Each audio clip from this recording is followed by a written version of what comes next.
Could Jeremiah Trotter be the storyline of the game on Sunday as the Rams come to town? That, or is it the polar vortex? We're going to break it all down next here on the PHLY Eagles podcast.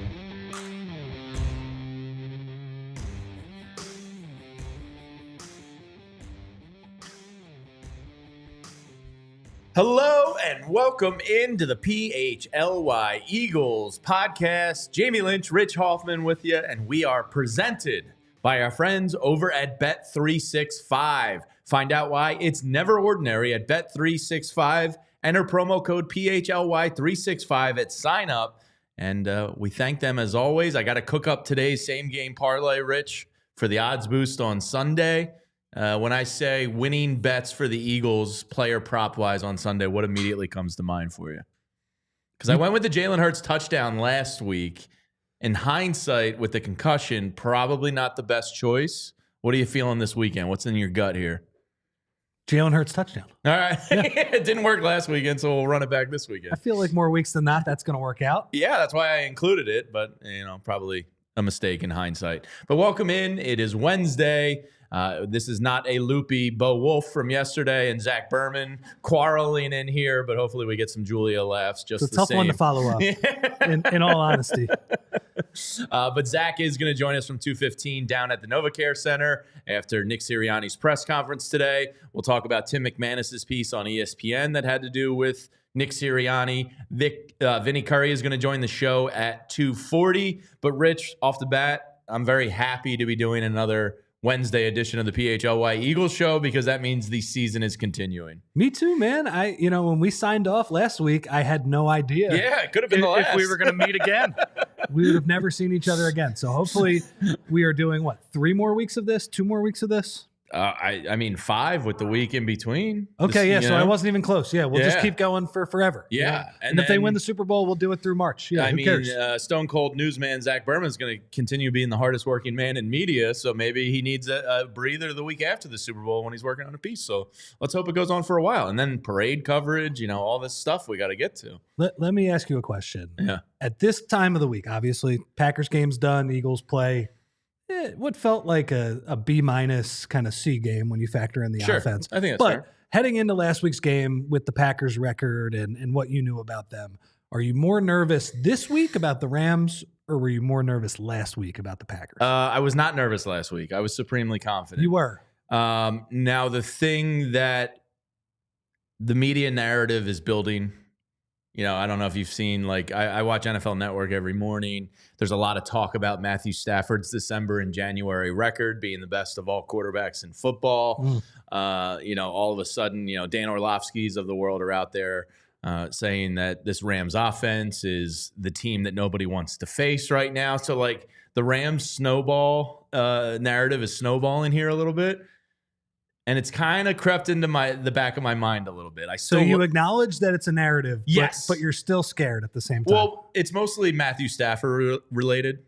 To me, that guy's a vampire that doesn't die easily, and he keeps the Rams in games. And we're gonna let you rant because I can't wait for this about Stafford last week. But yeah, he gives me a little bit of the more so than Jordan Love, and a lot of times. The moron hoagie mouth view. Sometimes I just boil playoff games down to quarterback play. And Matthew Stafford scares me more than Jordan Love does. The Packers are probably a better team than the Rams are.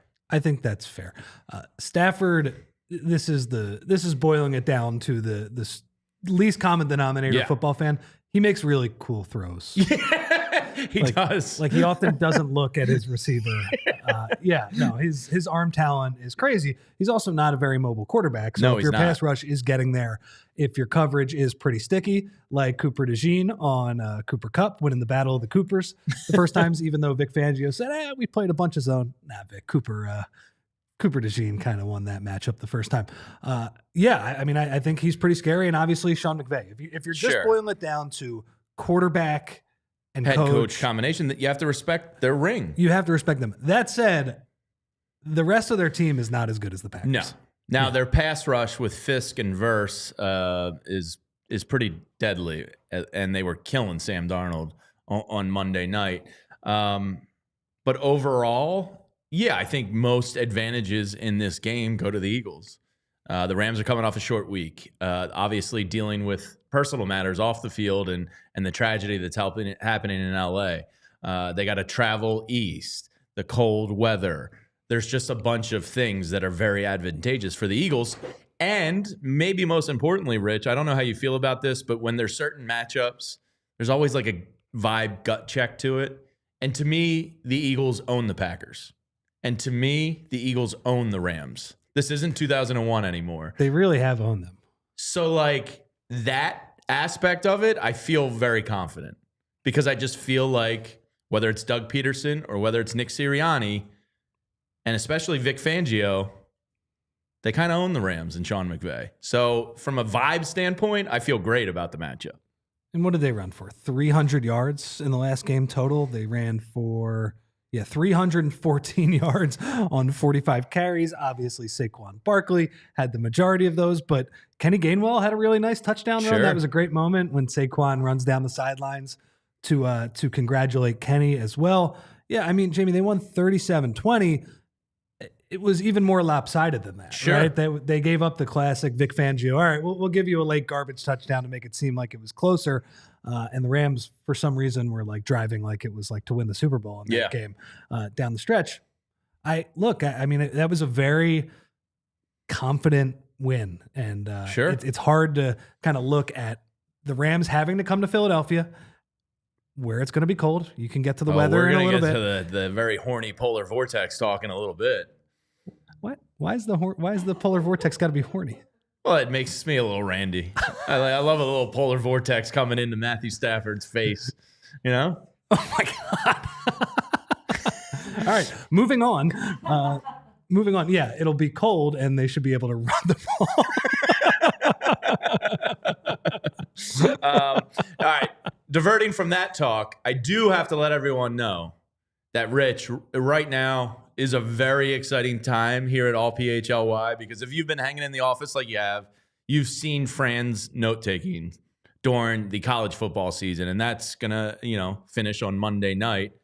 But for a large majority of the NFL, it's already mock draft season. Now, hopefully this isn't something we have to deep dive too much in the coming weeks, because the Eagles will be picking 32nd overall, and we can put it on the back burner until after the parade. But for everybody out there, it's mock draft season, and Fran Duffy is one of the absolute best in the country.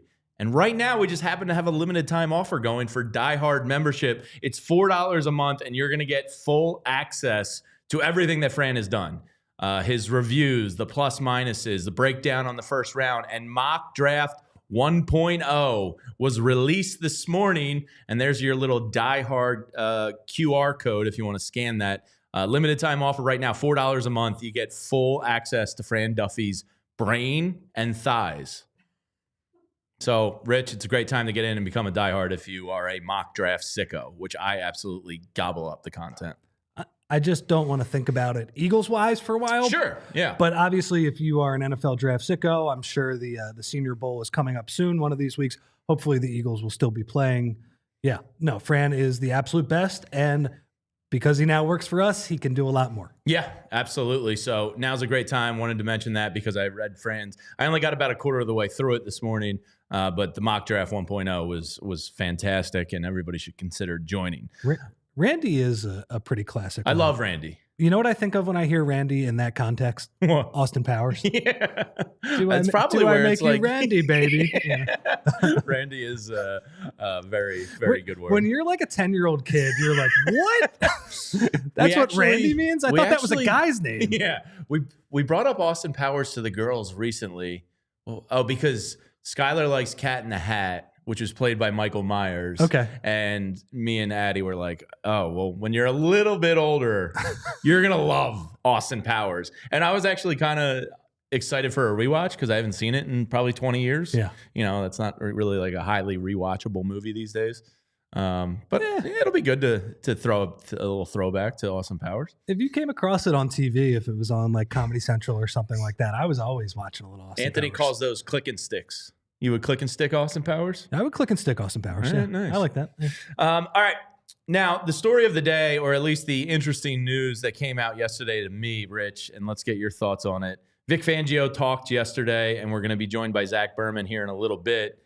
He more than alluded to Jeremiah Trotter potentially getting the start at linebacker, start or majority of playing time, whatever you want to call it, this Sunday over Oren Burks, who got picked on Sunday a little bit.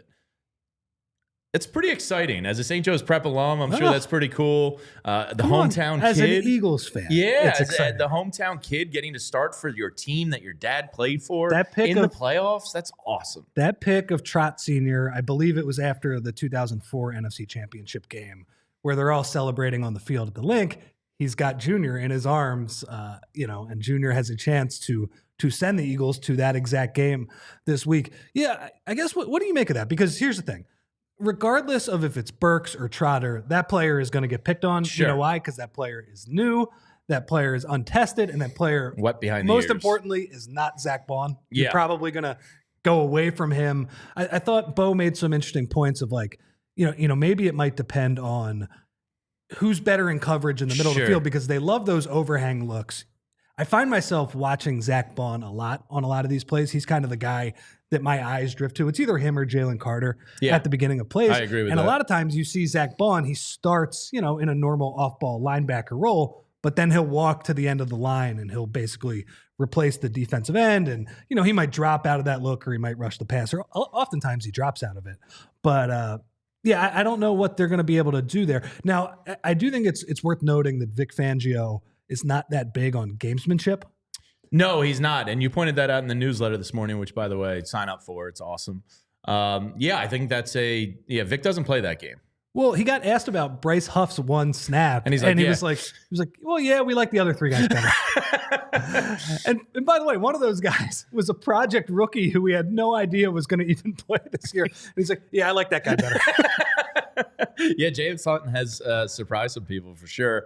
But we're going to continue talking about that. And look, there is the Vic Fangio in Sean McVay's aspect of this, in his head aspect of this game. Back in 2018, I believe it was, Vic Fangio shut down Todd Gurley, who was on like an MVP caliber season. I think they held the Rams to 6 points. And Sean McVay, after the game, said he had to reevaluate how he coaches because he took such a beating and learned from it. So there is that aspect of the game too, which is really fun. And that's something we talked about a bunch in the middle of the year. Then you watch the game, and for the most part, the Rams move the ball pretty well on that first drive.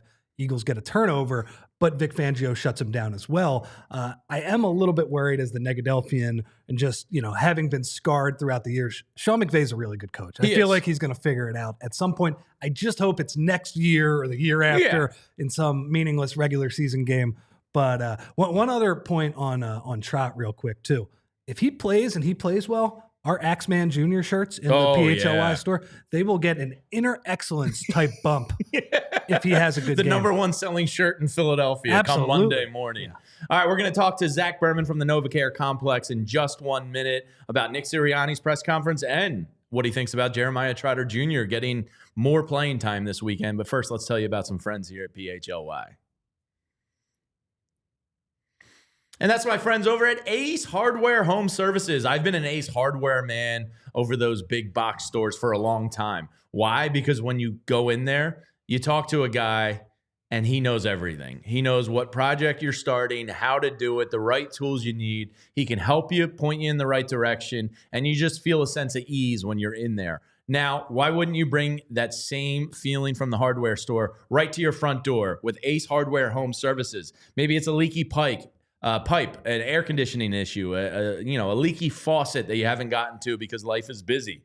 Well, they're bringing Helpful Home right to your home with Ace Hardware Home Services. They're bringing Helpful Home, the helpful you love from the store, now right to your front door. Visit Ace Hardware Home Services online at acehardwarehomeservices.com to get you started on your next project. And James, we got a big football game this weekend. I've heard of this. We're talking about it right now. I usually say it on the Sixers show to kind of bring it away from the terrible Sixers to the Eagles or whatever. Everybody here knows we got a big football game this weekend. It is the hottest ticket in town. And if you wanted to go to Eagles Rams, you got to head to Game Time. Game Time has a new feature called Game Time Picks that makes getting tickets for events even easier. Game Time Picks filters out the fluff to show you only incredible deals on great seats so you won't have to waste time searching through thousands of tickets to find the best value. In Game Time, the app has great features. They have all-in pricing, a feature that shows the total up front, so you have no surprise fees at checkout. You have seat views, so you're not surprised when you head to your seats what you are going to get into. And they have the lowest price guarantee, or Game Time will credit you 110% of the difference. Game Time ticket coverage, your tickets are guaranteed to be delivered on time, and your purchase is covered with the most flexible customer service policy in the ticketing industry. Take the guesswork out of buying tickets with Game Time and download the Game Time app. Create an account and use code PHLY for $20 off your first purchase. Terms apply. Again, create an account and redeem code PHLY for $20 off. Download Game Time today. Last minute tickets, lowest price guaranteed. Download Game Time today. What time is it? Game Time. All right. This is the PHLY Eagles show presented by Bet365. Find out why. It's never ordinary at Bet365. It's never ordinary with the Stone Cold newsman, Zach Berman, down at the Novacare Center. Let's bring him in here. Zach, hello, and happy Wednesday to you. Oh, we got a... You're muted, Zach. Yeah, either a mute on your end or our end. We'll figure that out here and get you in a second. What do we think? Who's at fault, Julie or Zach? Place your bets. Get your bets in, chat. Yeah, let's get a thumbs up for Zach. He looks stellar with the sunlight coming in. Still don't have you, Zach. Yeah, we're working on it. It's all right. I see the sunlight coming in the window, though. Looks like Sal Pal is not there today. Yeah, Sal Pal didn't kick him out of his studio. That's a good start. Try it again, Zach. Nope. Yeah. Oh, well. Yeah. But let's get some thumbs ups for Zach in the chat. We'll check back with him, reestablish the connection. It's basically the old Nintendo cartridge trick. We're going to take it out, blow on it, stick it back in, and we'll get up and running here. Life lessons. Yeah. It's funny. My daughter is on a Nintendo Switch now that we got her, and the frustrations of video games I get to relive through her, and I'm like, Skylar, sometimes you just have to walk away, come back to it, and it's pretty funny to see. So I was always jealous of the kids that had. Okay. All right, let's try it now. Zach, testing. There he is. Zach. Perfect. I was saying I always look forward to these Wednesdays.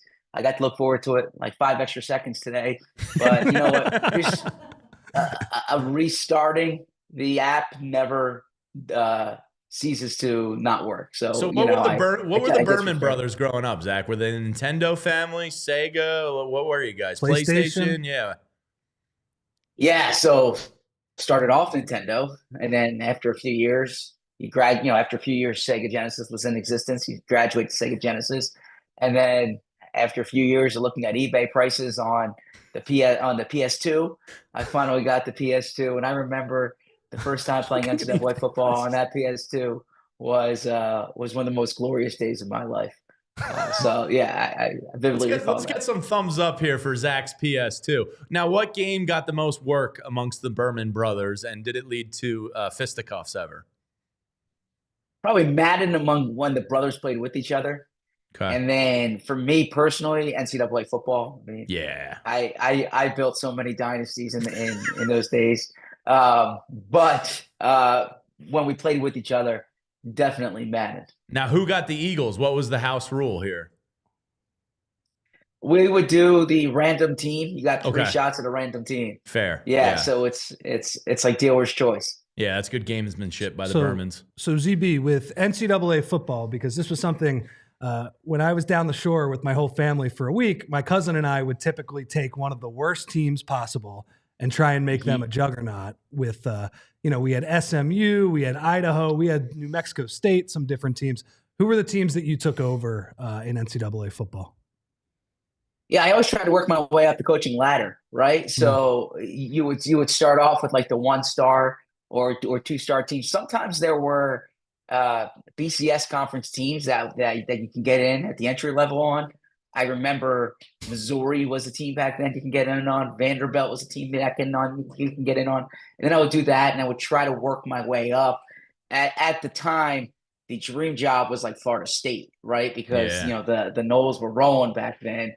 But then I always got into building Syracuse as I was approaching going to Syracuse. And there's something cool about the Dome. I grew up a big Michigan fan, but Michigan was always too good to take over back then. I used to find the mascot games pretty funny, and the Syracuse Otto. Oh, the orange is the Otto best. the orange, 11 yes. Ottos running out there, and sometimes you couldn't see Otto's arms, but he was carrying the rock. He was still pulling it was fun. the rock. Yeah, I always fared better than the coaching staff at Syracuse did. I'll put it that way. Yeah. That's changing now with Fran Brown. Yeah. So, Zach, before we get to Nick Sirianni from today, I thought it was pretty interesting yesterday, Vic Fangio, and as Rich pointed out in the newsletter today, Vic is not a gamesmanship type of guy. And we have your tweet from yesterday with the quote, it looks like there's a really strong chance that Jeremiah Trotter Jr., whether he starts or gets the majority of time, has a real shot to make a big impact on Sunday, as he could be thrust into the fire here. Yeah, first of all, I appreciate putting the tweet up there. That's at 41.2K views. We gotta do 2x. Yeah, we gotta bump that up. Impressions there. Those are rookie numbers. Yeah, no. So yeah, this has been pretty consistent this year for how the Eagles have approached injured players. Is that they're not afraid to play younger guys, and that's a little bit of a departure from last year. Howie Roseman at the Combine said one of the things they learned from last year is don't be afraid to play younger players. If you think back 2 weeks ago when Nakobe was down with the ab injury, they split up snaps between Oren Burks and Jeremiah Trotter Jr. Ostensibly, that was because of the special teams responsibilities, but also I don't think one necessarily distinguished himself from the other. Oren Burks is certainly bigger and the better athlete. Jeremiah Trotter Jr., though, you can see the upside. There was a reason why so many Eagles fans were excited to draft him. And I understand that the name has a lot to do with it and the local connection. But if you watch him play at Clemson, he's a fun player. I did the undrafted, I did the My Guys, and Jeremiah Trotter was the My Guy linebacker because I just like watching him play football. He's instinctive. He hits hard. And I think there's validity to or there's reason why Vic Fangio would want to have him out there. So I don't think it's going to be every snap. I do think they like Oren Burks, and Oren Burks is going to see some time, but I think you'll see a rotation.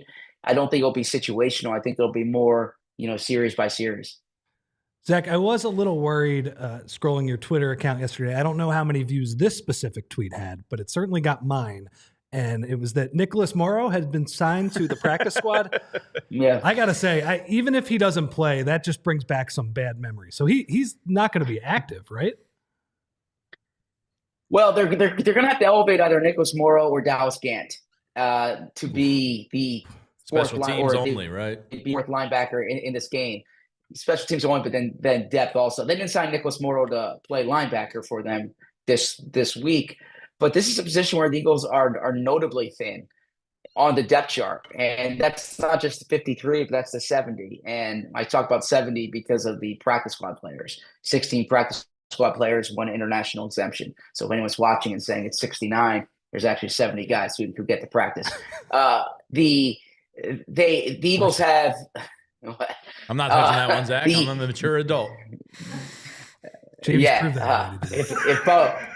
If Bo was here, I imagine I would be made fun of. I didn't realize until I said that, or until we had that reaction.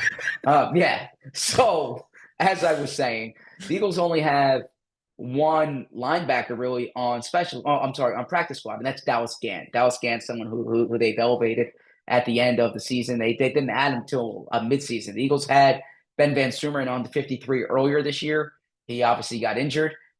They just don't have linebacker depth. Nicholas Morrow is someone who I know it wasn't pretty on defense last year, but he did contribute on special teams. He is experienced.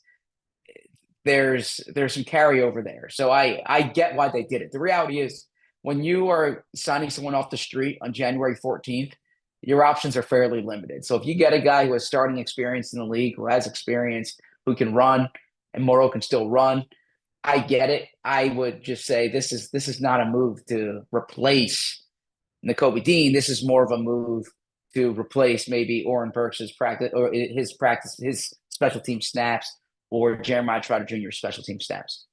So, Zach, what were your takeaways today from head coach Nick Sirianni and his press conference? Any observations astutely found by you?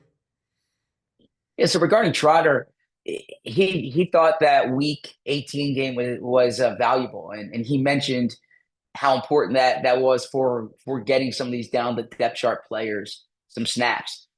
If you look at the volume of snaps the Eagles have this year from first and second year players, it's about a 3% increase from last year. And so that really jumps out to me because I think it was deliberate. I asked Nick Sirianni about the comment Howie made back in February, basically saying when they looked at last year, they should have gotten those guys on the field earlier. He specifically mentioned Nolan Smith last year. And I think that when there have been time, and Nick said it wasn't intentional. Nick said it's just kind of worked out that way. But I would push back. I know that's what Nick's saying. For instance, when Brandon Graham and Bryce Huff goes down, it's not like the Eagles just said you're going to play Chuck Harris here. No, they played J.Alex Hunt. When they missed some time when they missed some safeties, they put Tristan McCollum in there. They haven't been afraid, even at wide receiver. You think when they had injuries at wide receiver, what did they do last year? They went and they signed Julio Jones. What did they do this year? They rolled with Johnny Wilson. So there's a reason why Quinyon Mitchell is starting. Cooper DeJean is getting the playing time he did once he got healthy.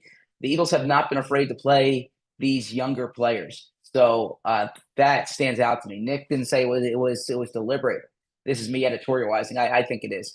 Nick was asked a good question today about the Jalen Hurts' the decrease in passing attempts this year. It's 100 fewer passing attempts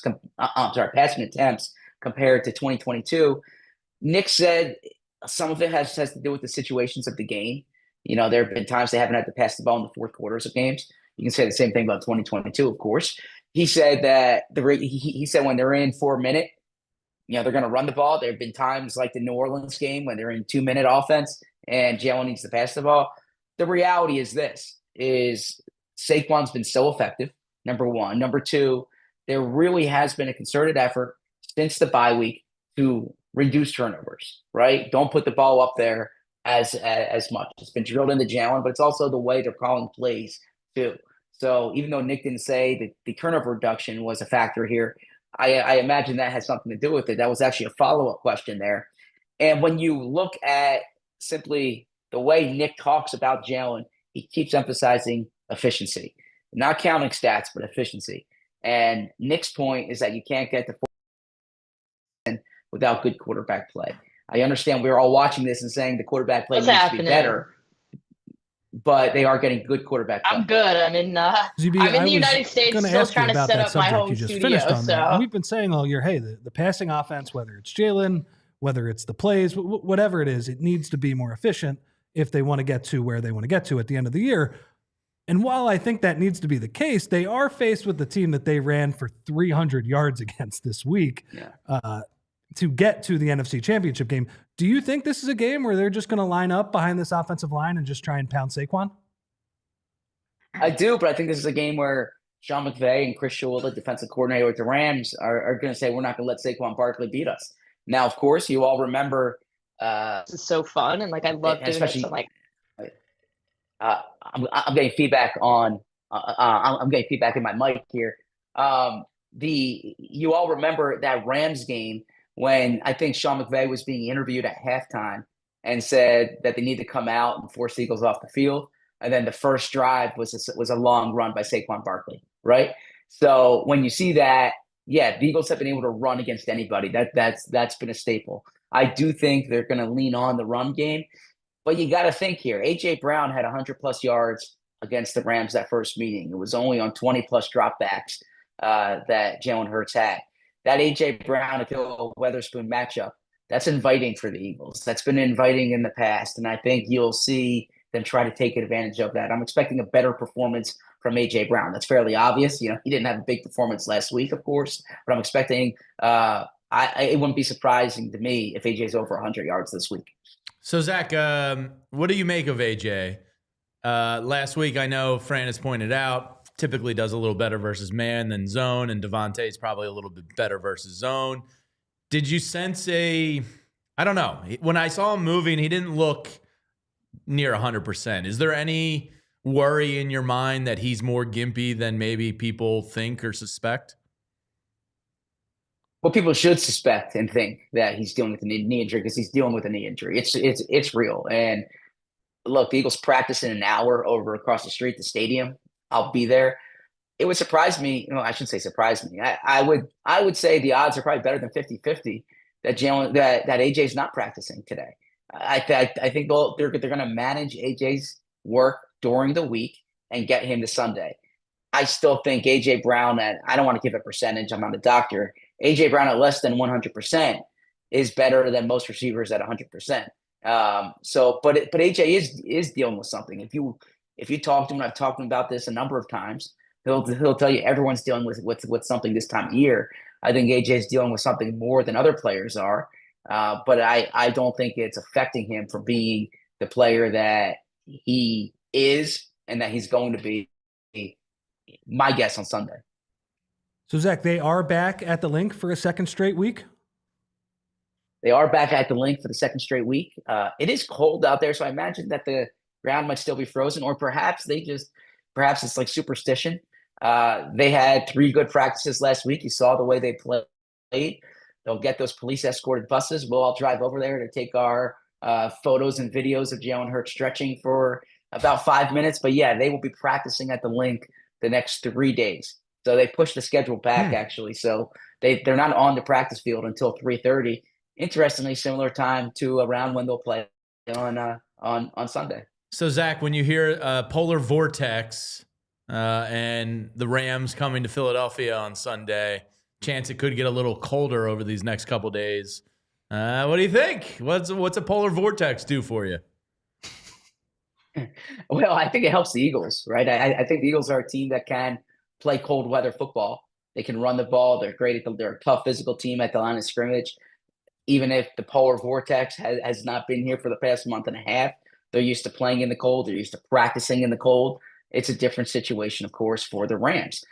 We spoke about it the other day, is that Sean McVay coach teams are 3-3 in outdoor games under 40 degrees.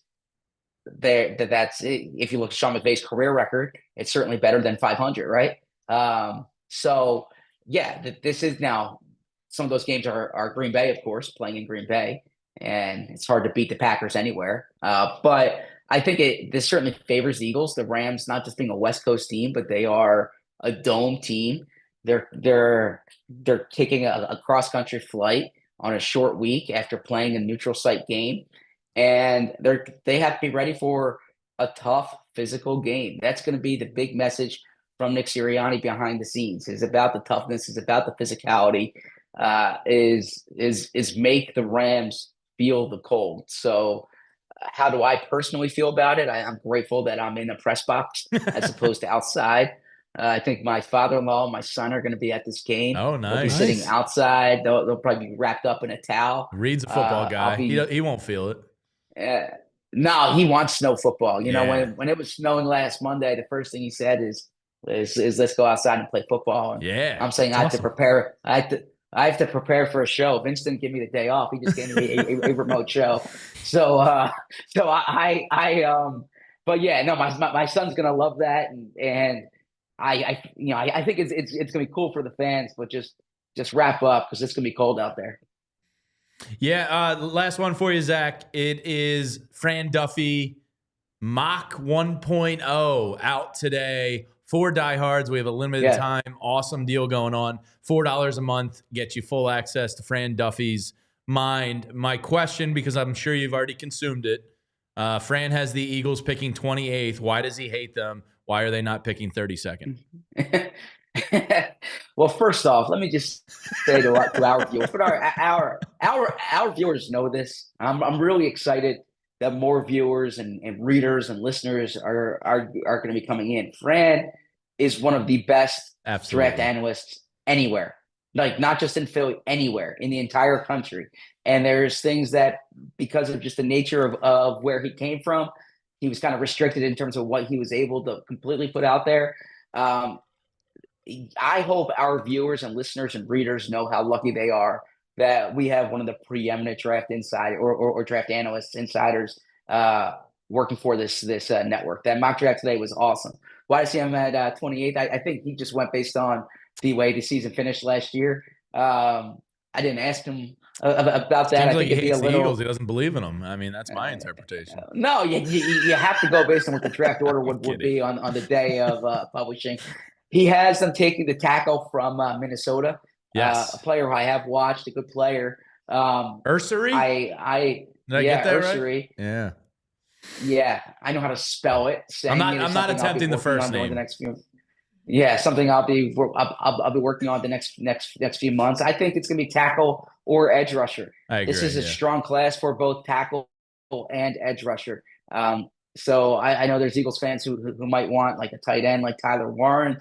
I think that would be maybe I think tight end would be more of a place to look in the second round. I think the line of scrimmage, tackle or edge rusher, if you just look at the players within, plus or minus 5 picks of where the Eagles are picking in Fran's mock, I think you could certainly see the Eagles going in that direction. But I'm so pumped that we have Fran not just doing mock drafts and draft analysts and draft analysis on allphly.com, but a draft show on ALLCITY as well.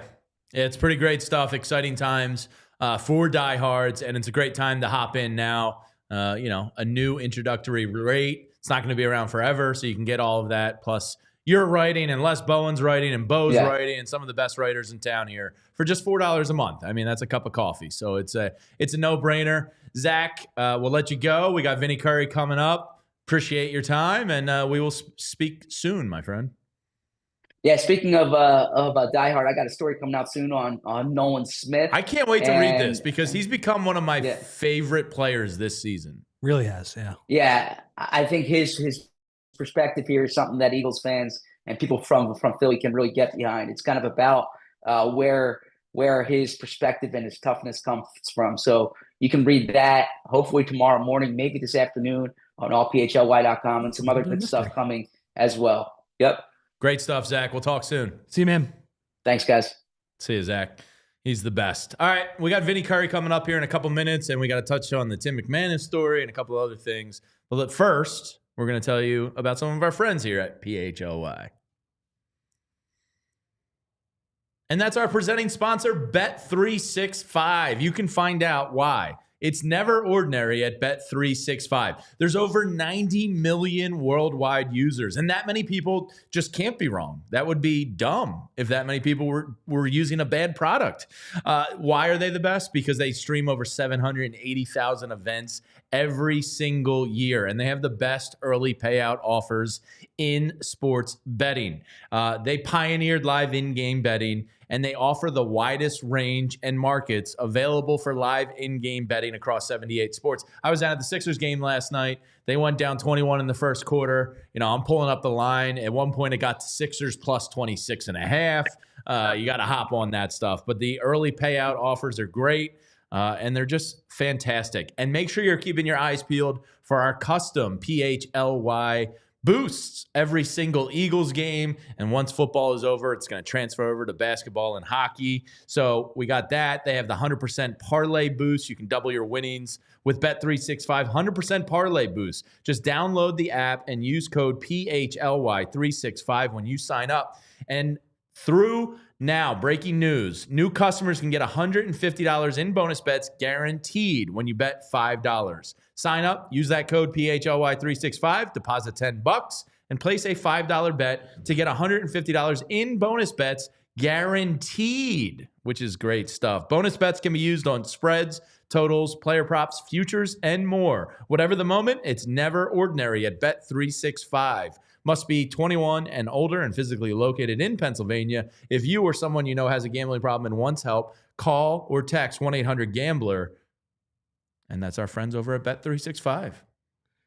And Jamie, we have some new friends to talk about, and that is the good folks at Valley Forge Tourism. Jamie, maybe you are looking for an afternoon trip that is just a short drive away.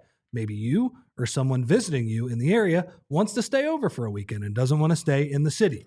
Then look no further than in Valley Forge. Winter weekend getaways and family affordability await in both Valley Forge and just all of Montgomery County, PA. And Jamie, as a Montco I'm a native, Montco man. You're a Montco resident. I am a Montco native for most of my life. I feel like I have the credibility on this one. So much stuff to do. Valley Forge and Montco have so much to offer, like must-see historical sites, tons of family interactions, a vibrant art scene, outdoor activities, shopping, and more. Just 18 miles away from downtown Philadelphia. And Jamie, there's so much stuff to do. Do you have kids that are looking to do something during the winter? Just head on over to Spring Mountain. Spring Mountain. I love Spring Mountain. Maybe in a few months, you're looking to play some golf. And there are over 20 public golf courses in Montgomery County, including some of my favorites. Jeffersonville. Great course. I think that is my favorite. But Turtle Creek, Westover, great courses that I have played, some great bang for your buck. And if you're looking for a little bit of culture, I mean, you can head to Valley Forge National Historic Park, where George Washington stayed. You can see all that good stuff. Or maybe you just want to go shop. Maybe at a big place, the biggest place of all, the KOP Mall, but they also have the Philadelphia Premium Outlets or the charming downtown shopping areas in places like Ambler, which you know pretty well. I love Ambler. Skippack, I don't really know that one that well, but I'll take their word for it. Skippack's and Narberth, which I know extremely well. Great, very charming place, let me tell you. You can go to valleyforge.org, and it can help you discover hidden gems, endless activities, and tons of places to stay in Montco. Get started planning that next getaway today. valleyforge.org. Make it family time and make it Montco. All right, this is the PHLY Eagles show presented by our friends over at Bet365. And Skippack is a great place. Well, Montco's so big. Montco's huge. And I golf course wise, I'd put it up against like almost any county around. They have some phenomenal golf courses. I have lost many a golf ball in Montco. I always used to laugh with my friends. I was just such a jerk. I was like, man, I love some Schuylkill Valley golf. I don't even think that's what it's called. That's great. All right, let's welcome into the show Super Bowl champion. He's with us every Eagles game day. The one, the only, Vinnie Curry. What's up, Vinnie? Man, what's up, fellas? How y'all doing, man? We back in pickup line today? Nah, you know what? Nah, yeah, Bible study today, so nice. 3:15 today. What's going on though? Yeah. Well, Vinny, I want to get your thoughts because the new weather report for Sunday says we could have possible snow starting at 2:30 in the afternoon. When I say Eagles and snow game, what comes to mind here? Matthew Stafford. Yep, exactly. Lions. Yeah, Snow Bowl. Vinny, what are your specific memories from that game? Oh man, I like that game was just so much fun, man. And to witness, LaShawn McCoy make history was even crazier. I felt like he was the only person not slipping. Yeah, I remember. Didn't he change his cleats at halftime? Was that something that all of you guys had to do to try and figure out how to play? Because I remember but for a lot of it. Yeah, for a lot of us, it still didn't help because man, he was just playing like a creative player. Yeah. So Vinny, Matthew Stafford, you mentioned him. He's kind of hard to kill. He never seems to let his team fall too far out of it. He's got comebacks in the back pocket. His arm talent is elite. What is the game plan going into a game when you have to face Matthew Stafford and Sean McVay's offense? I think the Eagles going to have to really play their game. I think the back end, I think Vic is going to have to, kind of zone them up, because if you try to do too much, thank God that we're not like a crazy blitzing team, because I feel like for Matthew Stafford's whole career, I feel like when you blitz him, that's when great stuff happens. And I feel like, if you go watch the last game, I feel like the interior guys dominated the whole entire game. I feel like Sweaty and BG had a good game, but now BG being hurt and Nolan being on fire the way he's been on fire. I think with that back end a little bit, just give it a little bit of time, or maybe a hitch or two. The front guys got to do what they got to do. Vinny, you mentioned Nolan Smith. I just feel like that play that he made on Jenkins, obviously he didn't know Jenkins was going to get injured, but just like setting the tone with that level of physicality. I mean, it just feels like he has been doing that for, 2-3 months now at this point. And you just know every game, whether it's against the pass, against the run, like he's going to be one of the most physical guys on the field. Jamie tell you, man, I've been standing on the table for my boy, man. Yeah. Like, beginning of the season, I told him this is going to be his breakout year. You were like, he's close. He's close. And then when it happens, I think everybody's gonna be sitting there like, "Oh, yeah, man." I'm happy for him, man. He's playing out of his mind. He's playing at a high level.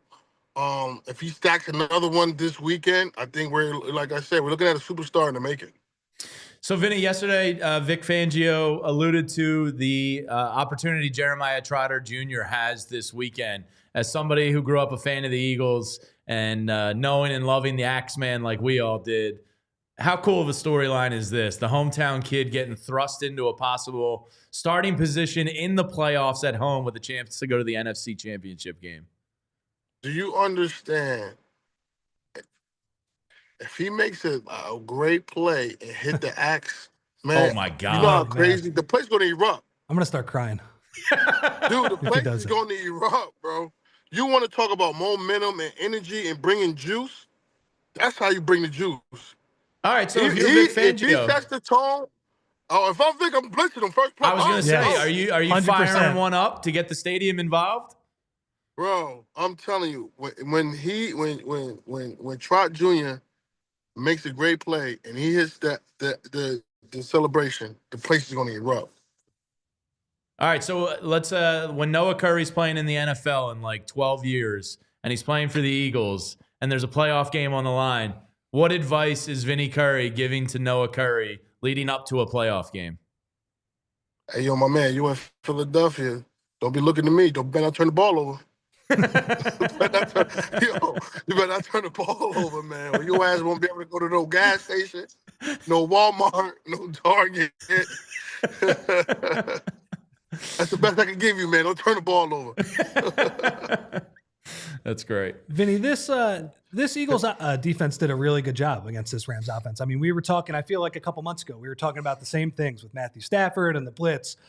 What can they take from that game? And I guess like the thing that I'm a little worried about is the Rams' very good coaching staff. They have good players, Puka Nacua on the outside as well. Like, how do you think they're going to try to adjust to move the ball a little more consistently? Because they really only finished with like 13 points in that game. I know they had a garbage drive at the end, but the Eagles defense, as that game went on, started to get a lot of confidence and played really well against that team. Right. If you remember though, that's when that's when they really started to gel, rushing one another. You know what I mean? Like I said, if my memory serves me correctly, Melton Williams dominated the game. He had 2 sacks. That's what you think you can double team Jalen Carter, but you can't. Sweaty had a sack. Brandon Graham had a sack. Now you're coming in this week. This is a whole totally different front for mentally, physically, and where they're going right now. And honestly, I just felt like you're going to have to scheme things up. You got to, Matthew Stafford going to have to get the ball out of his hand really fast. They're going to get the ball out of his hand really fast, or try to take the rush out by keep running the ball. But if the Rams go down quick, like if they get behind, the scoreboard or the sticks quick, I just don't see them crawling out of a hole. So, Vinny, on the other side of the ball, Saquon Barkley, is capable of gashing anyone in the league. Is this a game, when you kind of think of it in your mind's eye here, like, is this a big Saquon Barkley game, or is this more of a game where Jalen Hurts is going to have to just, frankly, be better than he was last weekend? Which kind of way do you see this going? I mean, when it comes to playoff time, I just get out of there with the dub, and no matter who game it is, but I feel like Saquon took their heart, the last time this team was matched up. So I want to say that it will definitely be collectively, if you try to stack the box, now it's time to show them, that 11 is always open, baby, like 7-Eleven. You know what I mean? The Slim Reaper, the guys, and I'm expecting a big game out of Dallas. Yeah. Okay. Yeah. Dallas gotta have he gotta have a big game, man. After that beast mode last weekend, let's keep it going. So that was crazy. That was nasty. So sticking on that side of the ball, I told people if I send you a Dallas got a GIF or a meme, that means leave me alone. Vinny, sticking on that side of the ball, this Rams pass rush, 9 sacks against Sam Darnold on Monday night. What have you seen from them? I mean, if you look at their stats over the last month, like a lot of 9-point games for the opposition, a lot of single digits. What did you see from them in that game? Why were they so successful? Man, they were scheming it up, man. They did a lot of stunts. When you go back and watch that film, they did a lot of stunts, scheme some things up. But if you're asking me, am I worried if I'm starting those guys? No, I'm not worried. It's a different deal playing against this Eagles line, for sure. Dude, man, if you go, because just watching the film, right, they was going down 4 down, they was going 5 down, and when they was giving the ball to Saquon, the guards had a defensive tackle about 6 or 7 yards, driving them, bro. Like it was like bulldozing, like call a plowman. It was just everybody got to get thrown out the club. So if that's what you're going to scheme up and do, somebody will get air hold. Yeah, I mean the blocking on the Saquon touchdown run right after halftime of that game was like picture perfect. Like they had 3 guys. Dickerson moved the linebacker like 10 yards down the field. Yeah, it's really impressive. Sick, you know what I mean? And then it's just Jamie goes back to saying, like, when I was like, damn, man, we really got the Rams. He said one of the Rams. I'm like thinking about it, and I'm like, well, they got to scheme their defensive line up, and if you try to blitz, that's when the game goes into Jalen. As long as Jalen got time to run around a little bit, he's going to find somebody. All right, Vinny, before we get your Eagles prediction here, I want to run through the 3 other games of the weekend and let us know who you got. The weekend kicks off with Texans at Chiefs. Big Red gets the bye, hosting a home playoff game. Who you got in this one? Your boy D'Amico versus Andy. This is personal for you. Yeah, man. Oh, man. I got Houston. 21-17. Yeah. All right. Next Upset. up, Saturday night. This is a big one for Eagles fans if you think they're winning. The Commanders at the Lions.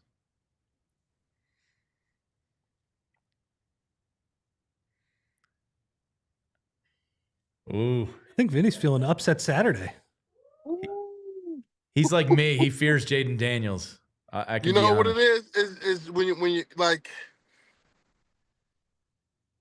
Gibbs is so talented, but is he enough to beat? I'm going Washington. Wow, the upset in Detroit. And then after the Eagles game, the game of the weekend, Noah Curry is going to be fascinated by this one. Lamar Jackson versus Josh Allen. Ravens, Bills. Who you got?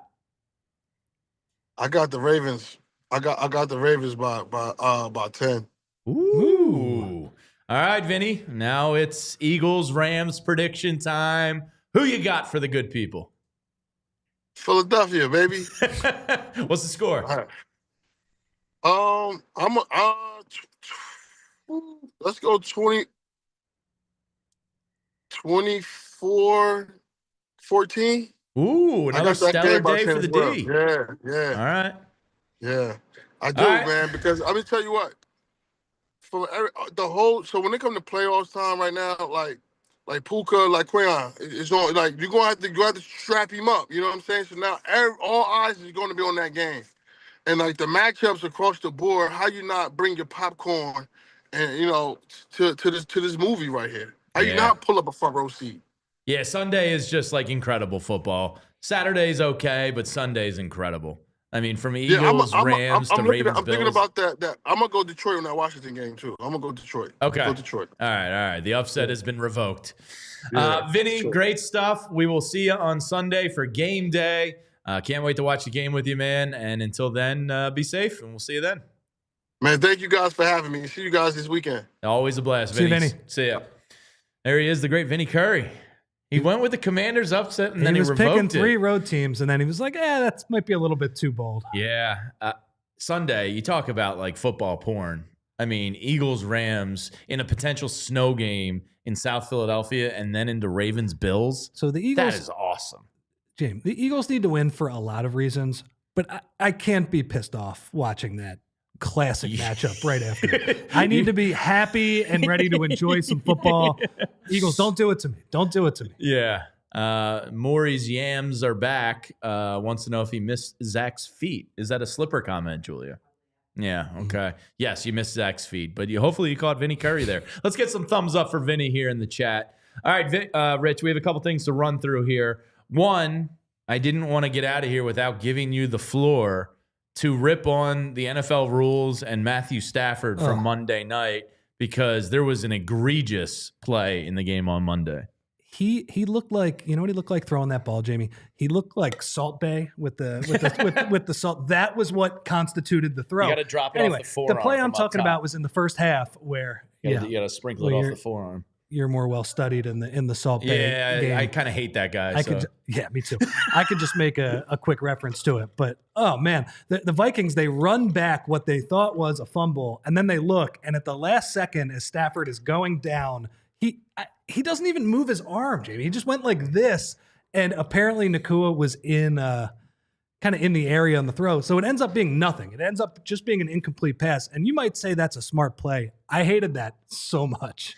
It felt like a play that a grifter like James Harden in the NBA would do. Oh, yeah. Yeah. An honorless James Harden, or who was the king of that? Was it? I used to always rip him on radio. Not Harden. Oh, Chris Paul. Because he kind of invented the jump back jumper. It's honorless basketball. Anyway, what Matthew Stafford did on Monday was honorless anti-competitive football. BS. Yeah. Really, really terrible stuff. Anyway, that should just be the ref should be able to just call that a sack then. Because why wouldn't any quarterback at the last second before they're getting sacked just like go like this and hope? Absolutely. A running back is standing there who's blocking or something. And like when that. you're the Vikings and you have such a terrible game as they did and getting sacked 9 times and all of that, like, who's to say that momentum doesn't entirely change the game? Yeah. Like there is inflection points of games where stuff changes, and that could have been one for them to get, a free 7 points in a game like of that magnitude. Anyway, that bothered me. Was it going to change the outcome of the game? Probably not. Probably not. Obviously, if it was a fumble, it might have. I'm just like, can we at least call that grounding? Can we something? Can we call that a sack? So to surmise that, Rich said Matthew Stafford plays honorless football. All right. Jalen Mills, the Green Goblin, the man who boxed out Julio Jones and got them to the Super Bowl all those years ago, came up with his predictions for this weekend as well that we just asked Vinny. Would you like to guess who Jalen Mills has at playing in the championship weekend? You can kind of see it there. I don't know how good your eyesight. No, I can't see it. It's kind of like on those eye charts. That's like the bottom line. Yeah, I'm overdue for I can't an really eye make appointment. it out. All right, Lions versus Eagles, KC versus Ravens. I mean, I think that's the safest route. Yeah. The problem is I don't really believe in this KC team, but they continue to win. They continue to win, and they're going to be rested. They're going to be very well rested. And Houston, I really don't believe in. Yeah. So Jalen Mills beating Justin Herbert, that fraud. Yeah, he is. And to everybody that's been watching on TV, we thank you for hanging out with us. If you want to continue watching the show, head over to allphly.com. And you should grab a Die Hard membership while you're there, because Fran Duffy's mock draft is out, and it's well worth the $4 a month, not to mention everything else you get with it. And then the Super Bowl, the Green Goblin has the Ravens versus the Eagles. That would be a lot of fun. Would be a lot of fun. We already saw that matchup. I would hope it would go the same way, James. The chaos sicko in me would love to see a Bills-Eagles Super Bowl in New Orleans. Like, the earth might just implode. That would be absolute chaos. I would say New Orleans is not ready for it, but they've seen some parties down there. So yeah, they have Mardi Gras every year. They're certainly ready for it. Yeah, it might be the right place for that to happen, honestly, around that time of year. Although dealing with an Eagles-Bills Super Bowl and then Mardi Gras in short order, that might even test the good folks down there. Throw a jazz fest in the mix, and it's wild. All right, we did want to mention real quick the Tim McManus article today on ESPN. We both read it before the show. Tim, LaSalle College High grad, Rich, great guy. A really good piece on just Nick like Abdul Carter, by the way. Yeah. And did you see it's you excited about that? I need I mean, the Eagles aren't going to get him. Well, he said yesterday that his absolute dream would be to play for the Eagles. Well, maybe in 5-7 years, sure. Yeah, I mean, I'd prefer going to get Myles Garrett as the bridge to Abdul Carter, to your point, and just sign him in free agency because there's no chance you're getting him in the draft. Yeah, that's my point. Unless you moved up. He's going to be a top 5 pick. Definitely top 10. He's probably going to be somewhere in that 4 to 10 range for sure. Yeah. But phenomenal player. I saw Trot Jr. prep LaSalle games, with Marvin Harrison Jr. and McCord. And McCord's, going in the draft this year. I saw Zaire Franklin play in high school. I saw Abdul play in high school. So I love when the PCL kids get to move on to the big stage. But yes, Abdul Carter would be phenomenal. I love that kid. I have Fran's draft right here. I didn't actually pay attention to where he has him going. I would imagine, in that 4 to 7 range somewhere? It just seems like it's not a great draft class overall. That's what Fran has him going number 4 to New England. So when you see him pretty much wreck the game against Notre Dame, I know Notre Dame ended up winning that game, but he was doing it with one arm, basically. It's like, man, that's pretty impressive. In a weak draft, that feels like a top 5 player. He increased his draft value. You wish he was like a little bit bigger. Yeah. That's a little bit of the worry, but we've seen players of that archetype do well. Sure. I mean, we're seeing it right now. Yeah. Nolan Smith. Nolan Smith he's become one of my favorite Eagles. I can't wait to read Zach's story on him. But Tim McManus released the article today on ESPN, and it was kind of a deep dive into Nick Sirianni and his relationship style of coaching now as the CEO coach. Rich, your takeaways, and then I'll contribute here. I mean, and I think the big thing, Jamie, is handwritten notes. I love this. Handwritten notes that are delivered whenever a player hits a certain milestone, like Isaiah Rodgers starting his first game after he sat out a couple years. Yeah, Jordan Mailata's was when he got voted team captain. Nakobe Dean when he was starting to play well. So behind the scenes, Nick Sirianni, he writes handwritten notes and he delivers them to these players. Interesting tidbit behind the scenes. Yeah, I really like it. Isaiah Rodgers said he carries the letter with him in his bag and reads it before every game. That's nice.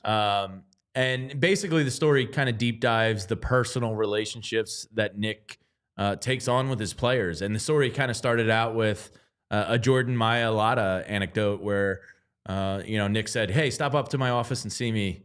And Jordan's first thought is like, "Oh man, am I in trouble? Did I have a bad practice today? Like, what is this?" And he goes up there and, Nick pulls him in and was like, "How's your dad doing?" Because he learned that Jordan's dad actually had a heart attack on the flight home to Australia from the Super Bowl a couple years ago, and sat him down and just wanted to make it like a space where Jordan could unload and talk about frustrations or whatever. And he was just checking in on him. And Jordan said, "I would do anything for Nick Sirianni." That level of connection to have with a head coach is rare and special. And I thought it was a really cool piece into Nick Sirianni's mindset. And being that CEO coach, Tim points out in the story, kind of frees him up a little bit to manage those types of relationships. And I think that's part of the secret sauce here with the Eagles. That stuff behind the scenes is stuff that we're not privy to when we are complaining about his 4th down calls and his sideline outbursts. But yeah, I mean, it was a good look into it seems like he is nailing that stuff, and he does put a lot of thought into it. There was another part of the article, Jamie, that I wanted to bring up because I thought it was a moment that went a little bit under the radar because people weren't feeling that good about the Birds. It was the press conference before the Week 5 game, and it was nobody cared about it for good reason. The Phillies were in the playoffs. The Eagles had just gotten their butts kicked in Tampa. The idea that we would be here with the Eagles as huge favorites in the divisional round, nobody would have thought that at that time. I mean, we were spending on our Wednesday pods every week, we were spending 45 minutes basically diagnosing Nick Sirianni and what was going on with him. Anyway, Jalen Hurts had a press conference where he was asked about Nick, and the quote was, "I'm happy and fortunate that we were able to come together in harmony and have the same goal in mind, trying to get this thing right. I got a ton of confidence in him. I got a ton of confidence in what he brings and everything that he's been able to accomplish." Now, obviously, reading too much into one Jalen Hurts press conference is probably a fool's errand. There have been other times where if we were applying that same standard, you'd be like, are he and Nick that good of friends? That one really stood out to me, though, because that was a time when, they really did need to band together. They had just had a pretty rough start to the year. Jalen was turning the ball over like crazy, left and right. Yeah, it's really, when you look back on the season, it's really incredible how much they got it together after the bye. Surviving that first month was very important. And look, coaching is a lot of it. Inserting Cooper DeJean and what Zach was talking about. That was a big part of it. Yeah, that was a huge part of it because Avonte Maddox was getting picked on. But I do think one of the things the Eagles as an organization do best is self-scout and correct mistakes quicker than a lot of teams in the NFL. And, I think realizing that, we can play the youth and not get killed, as Zach talked about earlier, is a big part of that. Because, look at the youth for this team. And Nolan Smith probably should have gotten a little more time at the end of last year when things were falling apart. So I think that's a good acknowledgement of, something they could have done better, and they implemented it almost immediately. So kudos to the Eagles. Yeah. All right, Rich, before we get out of here, I had one funny observation from your newsletter today. And if you haven't signed up for Rich's newsletter, absolutely do so on allphly.com. It's free. Won't cost you nothing. Your recap of the 2001 Rams-Eagles game, the thing that I just kind of went like, wow, is your observation that almost every snap was under center with the greatest show on turf, and how far the NFL has come in just over 20 years. It's like a totally different game. It was so wild. And obviously, you understand that rationally, that back then they were much more under center, but you're watching on one side of the ball, you're watching the greatest show on turf. You're watching Kurt Warner throw the ball to Isaac Bruce and Marshall Faulk and Torrey Holt. Oh, man. Torrey Holt with his jacked up hand catching all those passes. His hand is worse than Baldy's. Yeah. Yeah, that thing is really jacked up. But it still worked. He could still catch. He was nasty.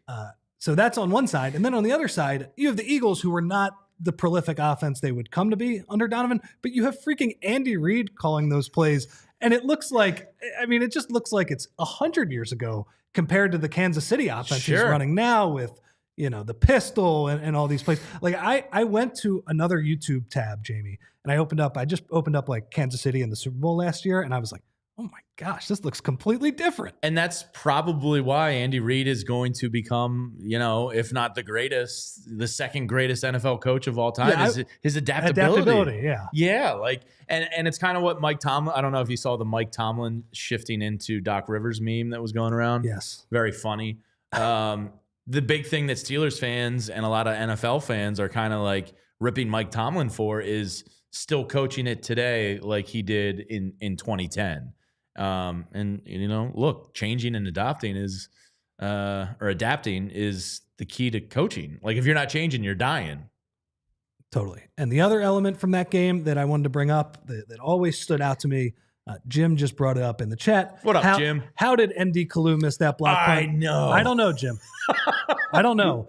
That would have been one of the great plays in Eagles history. They probably would have returned that for a touchdown. ND Kalu was one of those guys that never really dominated a stat sheet per se, but he was always he would have some highlight plays. Yeah, though. He was always good for those one or two big kind of momentum plays every once in a while. Yeah. ND Kalu was good. Yeah, he's down in Houston now. I used to have him on the radio occasionally. Oh, okay. Yeah, good dude. The other part that was funny about that, I was rewatching the game, and John Madden, ND Kalu was number 94. Yeah. And John Madden was like, Freddie Mitchell almost blocked that punt. Freddie Mitchell was 84. Freddie Mitchell and ND Kalu, their body types not even close. Why would Freddie Mitchell be blocking a punt too? Yeah. I don't think he ever did that as well. I don't know. I think it was a little easier to call a game when there wasn't social media. Sure, calling you out for every mistake. Completely put you on blast for making that mistake. Yeah. Look, a little violations. Greg in the chat with the comment, lemon pie. I have no idea what that is in regard to. Tasty cakes. Ooh, favorite tasty cake. What's yours? I have two. I have butterscotch crimpets. I like. That's probably and mine. I like peanut butter candy cakes. But I also think those might be the two most popular. Yeah. Well, they're popular because they're great. Yeah. The candy cake I prefer in the fridge. Your thoughts on room temperature versus fridge? I like both, but yeah, the fridge is good. My dad always had he'd go to like Acme or Wawa or whoever's having the tasty cake pie special, and he would always have like 6 pies on top of the fridge, just like at all times. He was a big tasty cake pie man. Now, the season, I think it actually might be my favorite. It's a seasonal tasty cake, but the witchy treats that come out like every October, it's basically the crimpet with the black chocolate frosting and the orange sprinkles on it. Oh, yeah. The witchy treat, chef's kiss. Those are good. Yeah. So Tasty Cake, you should get on board with us here at PHLY and advertise. Just throwing that out there. We like your product a lot. All right.